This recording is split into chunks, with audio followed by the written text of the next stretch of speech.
अस्सलाम वालेकुम दोस्तों आज जो है लॉकडाउन फिर से खुला और मार्केटें जो है गवर्नमेंट के ऑर्डर से खुल गई हैं। तो मैंने कहा चलो थोड़ा सा आपको दिखा दें कि अवाम का कितना रश है और क्या है।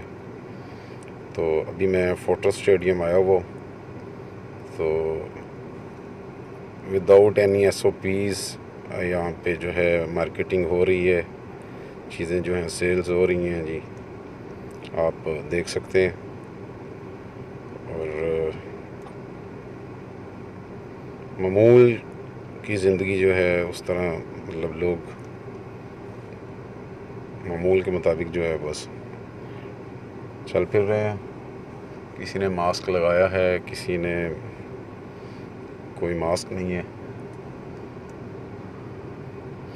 कोई दुकानों की एंट्री के टाइम कोई सैनिटाइज़र नहीं किया जा रहा, कोई जो है सैनिटाइज़र गेट नहीं लगे जो है। तो ये हाल है जी अवाम का और ताजर बरादरी का। इससे पहले मैं अभी क्रीम मार्केट से होके आया, तो वहाँ पे बहुत अच्छा इंतज़ाम था। शॉप में या मॉल में जाते वक्त चेकअप भी हो रहा था और साथ में सैनिटाइज़र भी वो यूज़ कर रहे थे, और वॉक थ्रू गेट जो होते हैं वो भी एक्टिव थे उधर। तो आपकी क्या इसमें राय है, कमेंट करके ज़रूर बताइएगा। चैनल को सब्सक्राइब कीजिएगा। अल्लाह हाफिज़।